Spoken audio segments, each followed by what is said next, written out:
Okay, the April 25th, 2017 meeting of the Human Services Committee will now come to order. Will the clerk please call the roll? Mrs. Brown? Here. Dr. Carbone?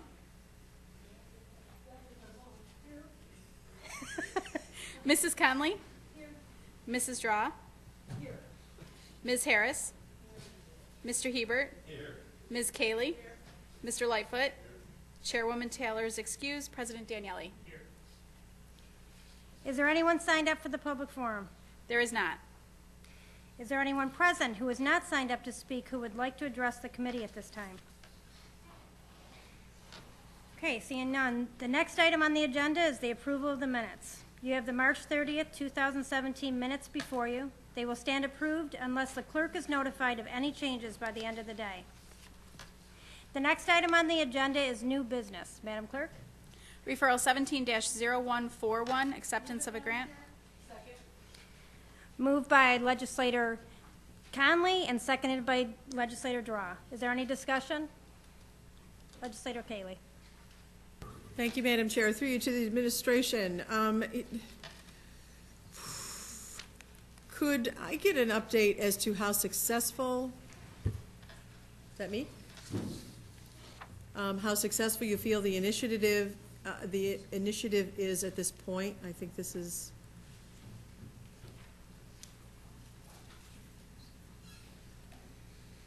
yeah.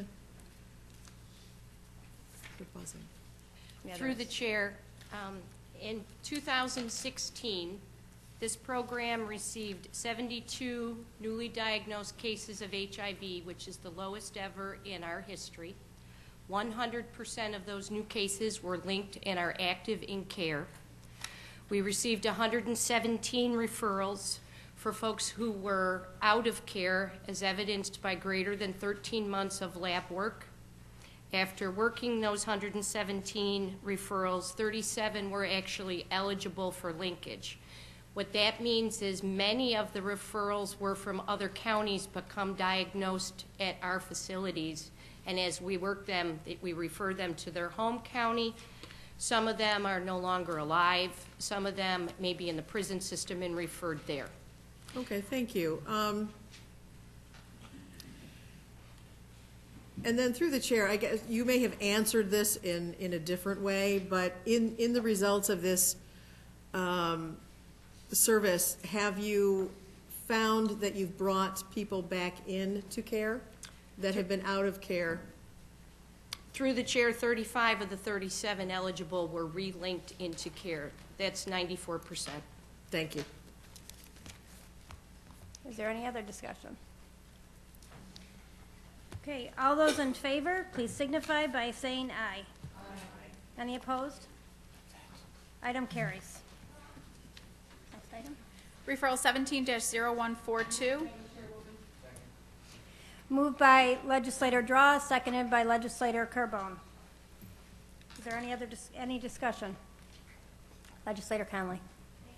Chair, to the administration, I was wondering if you could tell me a little bit about the ability of the Nurse-Family Partnership to prevent child abuse and neglect, if there are any statistics about that. Through the chair, there are statistics. It's a national program. The statistics that I have in my hand are really national statistics, but there's a summary here that the improved child health and development outcome includes a 48% reduction in child abuse and neglect. Thank you. And through the chair, I was wondering if you could tell me a little bit about what the nurses' daily work is like. What are they doing? How many families are they seeing in a day, roughly? Each nurse carries a caseload of 25 to 30 clients, and their day varies. There are some clients that they're seeing.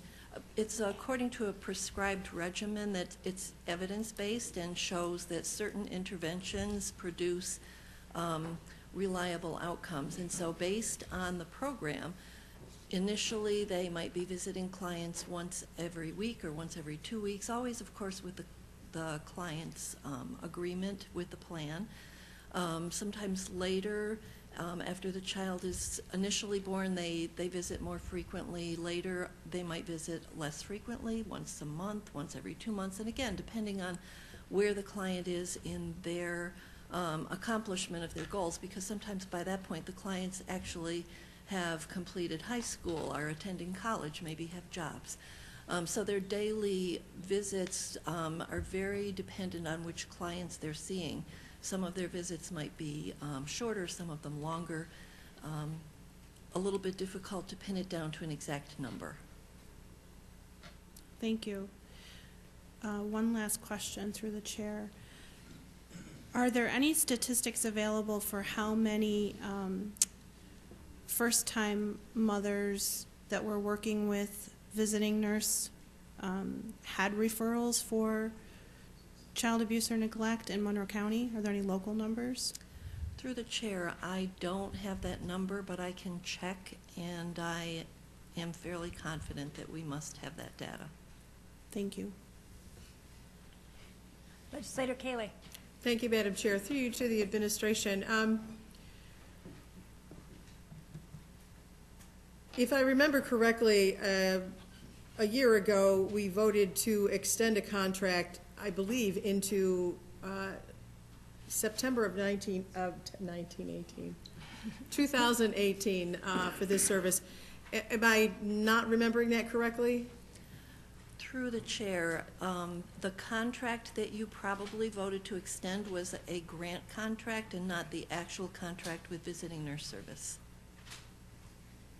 All right, thank you. And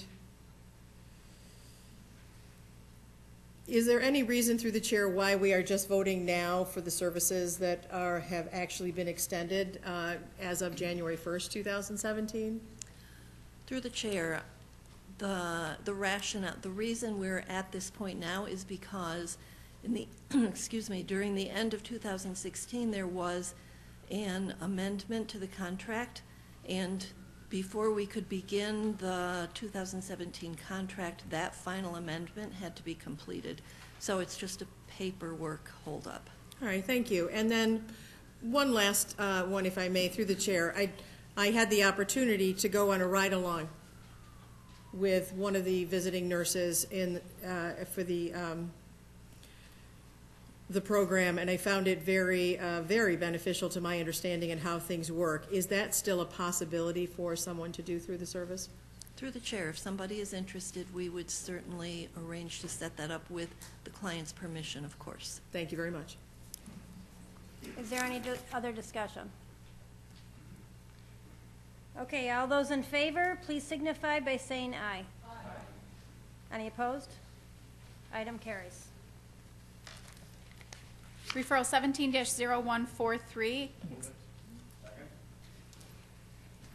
Moved by Legislator Carbone and seconded by Legislator Hebert. Sorry. Is there any discussion? Legislator Kaley. Here, through you to the administration. Rather a short-lived program. Could you say that we are gaining momentum in this? Through the chair, we have seen this.